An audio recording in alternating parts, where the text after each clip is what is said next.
মৰমৰ ছাত্ৰ ছাত্ৰীসকল, মই আজি দশম শ্ৰেণীৰ সমাজ বিজ্ঞানৰ ৰাজনীতি বিজ্ঞানৰ দ্বিতীয় অধ্যায় আন্তৰ্জাতিক সংস্থা ৰাষ্ট্ৰসংঘ আৰু অন্যান্যৰ বিষয়ে আলোচনা কৰিম।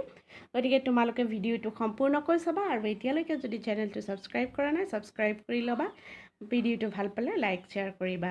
এতিয়া আমি আন্তৰ্জাতিক সংস্থা ৰাষ্ট্ৰসংঘৰ উদ্দেশ্য আৰু ইয়াৰ অংগসমূহৰ বিষয়ে আলোচনা কৰিম। গতিকে আহাচোন বাৰু আমি আৰম্ভ কৰোঁ। 1914 চনত প্ৰথম বিশ্বযুদ্ধ সংঘটিত হৈছিল। তোমালোকে এইটো জানাই যে যুদ্ধৰ ফলত মানুহৰ মাজত এক ভয়াৰ্ত পৰিস্থিতিৰ উদ্ভৱ হয় আৰু শান্তি নোহোৱা হয়, লগতে ধ্বংসলীলা সম্পন্ন হয়। ঠিক সেইদৰে প্ৰথম বিশ্বযুদ্ধৰ পিছতো বিশ্বত শান্তি নোহোৱা হৈছিল আৰু লগতে যুদ্ধৰ পৰিণতিস্বৰূপে অসংখ্য ধ্বংসলীলাৰো সংঘটিত হৈছিল। আৰু বিশ্বত শান্তি স্থাপন আৰু যুদ্ধক চিৰদিনৰ কাৰণে বিদায় দিয়াৰ উদ্দেশ্যেই জাতিসংঘ নামৰ এটা অনুষ্ঠান গঠন কৰা হৈছিল। কিন্তু এই জাতিসংঘও বিশ্বত শান্তি স্থাপন কৰাত ব্যৰ্থ হৈছিল আৰু তাৰ ফলতে 1939 চনত দ্বিতীয় বিশ্বযুদ্ধ সংঘটিত হৈছিল। পুনৰ এই বিশ্বযুদ্ধৰ ফলত অসংখ্য ধ্বংসলীলা সৃষ্টি হৈছিল আৰু বিশ্ববাসী ভয়াৰ্ত হৈ পৰিছিল এই যুদ্ধবোৰৰ পিছত। গতিকে বিশ্ববাসীয়ে এনেকুৱা পৰিস্থিতিৰ পুনৰ সৃষ্টি নহবৰ কাৰণে এক বিশ্ব সংস্থা গঠনৰ কাৰণে চিন্তা চৰ্চা কৰিলে আৰু সেই মৰ্মে 1945 চনৰ 24 অক্টোবৰ তাৰিখে ৰাষ্ট্ৰসংঘ ইউনাইটেড নেশ্যনছ অৰ্গেনাইজেশ্যন বুলি অনুষ্ঠানটোৰ জন্ম দিলে। ছান ফ্ৰান্সিস্কো সন্মিলনত মুঠতে 51খন ৰাষ্ট্ৰই ৰাষ্ট্ৰসংঘৰ চনদত স্বাক্ষৰ প্ৰদান কৰিলে আৰু বিশ্বত এনেকুৱা বিশ্বযুদ্ধৰ ভয়াৱহ পৰিস্থিতিৰ আৰু সৃষ্টি নহবৰ কাৰণে চুক্তিবদ্ধ হ'ল। আৰু এই যে 1945 চনৰ 24 অক্টোবৰ তাৰিখে ৰাষ্ট্ৰসংঘ প্ৰতিষ্ঠা হ'ল, সেইকাৰণে 24 অক্টোবৰৰ দিনটো বিশ্ববাসীয়ে ৰাষ্ট্ৰসংঘ দিৱস হিচাপে আজিলৈকে পালন কৰি আহিছে। আৰু প্ৰথমতে 51খন সদস্য ৰাষ্ট্ৰৰ স্বাক্ষৰ প্ৰদানৰ লগে লগে ৰাষ্ট্ৰসংঘ প্ৰতিষ্ঠা হৈছিল আৰু বৰ্তমান এই সদস্য সংখ্যা হৈছেগৈ 193খন। ৰাষ্ট্ৰসংঘৰ মূল উদ্দেশ্যই হৈছে আন্তঃৰাষ্ট্ৰীয় শান্তি আৰু শৃংখলা প্ৰতিষ্ঠা কৰি ৰাষ্ট্ৰসমূহৰ মাজত থকা বিবাদমান বিষয়সমূহ শান্তিপূৰ্ণভাৱে সমাধান কিদৰে কৰিব পাৰি তাৰ পথ মুকলি কৰা।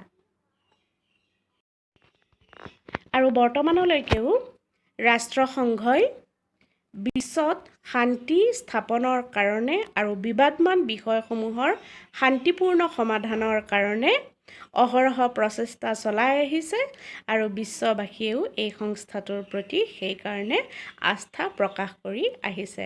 এতিয়া তোমালোকে যে এই ছবিখনত দেখিছা, এয়া হৈছে নিউয়ৰ্কত থকা ৰাষ্ট্ৰসংঘৰ মুখ্য কাৰ্যালয়। গতিকে যে ৰাষ্ট্ৰসংঘৰ মুখ্য কাৰ্যালয় ক'ত বুলি সুধিলে আমি ক'ব লাগিব আমেৰিকা যুক্তৰাষ্ট্ৰৰ নিউয়ৰ্কত অৱস্থিত আৰু এই কাৰ্যালয়ৰ পৰাই ৰাষ্ট্ৰসংঘৰ কাম কাজসমূহ চলাই থকা হয়। এতিয়া ৰাষ্ট্ৰসংঘৰ উদ্দেশ্য বুলি কওঁতে ৰাষ্ট্ৰসংঘৰ চনদত থকা মুঠ 111টা অনুচ্ছেদত প্ৰথম অনুচ্ছেদতে ৰাষ্ট্ৰসংঘৰ 4টা উদ্দেশ্য সন্নিৱিষ্ট হৈছে আৰু সেই উদ্দেশ্যকেইটা ইয়াতে তোমালোকক পাঠত ধুনীয়াকৈ দিয়া আছে। গতিকে এই 4টা উদ্দেশ্য মনত ৰাখি থবা। প্ৰথমটো উদ্দেশ্যই হৈছে আন্তঃৰাষ্ট্ৰীয় শান্তি আৰু নিৰাপত্তা বজাই ৰখা। দ্বিতীয়টো যে সমান অধিকাৰ আৰু আত্মনিয়ন্ত্ৰণৰ ভিত্তিত দেশসমূহৰ মাজত বন্ধুত্বপূৰ্ণ সম্পৰ্ক প্ৰতিষ্ঠা কৰা। যে দেশসমূহৰ মাজত যাতে সমান অধিকাৰ থাকে আৰু আত্মনিয়ন্ত্ৰণ থাকে আৰু দেশসমূহৰ মাজত যাতে বন্ধুত্বপূৰ্ণ সম্পৰ্ক প্ৰতিষ্ঠা কৰিব পৰা যায় তাৰ কাৰণে ৰাষ্ট্ৰসংঘই ব্যৱস্থা গ্ৰহণ কৰি আহিছে। আৰু তৃতীয় উদ্দেশ্যটো হৈছে আন্তঃৰাষ্ট্ৰীয় সহযোগিতাৰ ভিত্তিত অৰ্থনৈতিক, সামাজিক আৰু সাংস্কৃতিক সমস্যাসমূহৰ সমাধান কৰি প্ৰত্যেকজন ব্যক্তিয়ে যাতে মানৱ অধিকাৰ আৰু মৌলিক অধিকাৰ উপভোগ কৰিব পাৰে তাৰ কাৰণে ৰাষ্ট্ৰসংঘই ব্যৱস্থা গ্ৰহণ কৰে। অৰ্থাৎ যে দেশসমূহৰ মাজত যিসমূহ অৰ্থনৈতিকেই হওক, সামাজিকেই হওক বা সাংস্কৃতিকেই হওক সমস্যা আছে সেই সমস্যাসমূহ সমাধান কৰাৰ চেষ্টা চলায় ৰাষ্ট্ৰসংঘই আৰু প্ৰতিজন মানুহে যাতে তেওঁলোকৰ মানৱ অধিকাৰসমূহ আৰু মৌলিক অধিকাৰসমূহ উপভোগ কৰিব পাৰে তাৰ কাৰণেও ৰাষ্ট্ৰসংঘই ব্যৱস্থা গ্ৰহণ কৰে।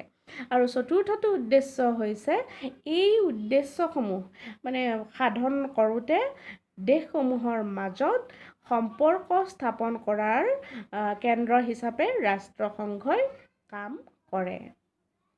এতিয়া আহিছোঁ আমি ৰাষ্ট্ৰসংঘৰ নীতিসমূহ কি কি।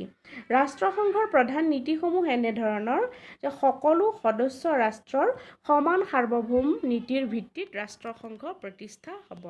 অৰ্থাৎ ইয়াত থকা প্ৰত্যেকখন সদস্য ৰাষ্ট্ৰৰেই সমান সাৰ্বভৌম নীতি থাকিব। অৰ্থাৎ নীতি নিয়ম যিখিনি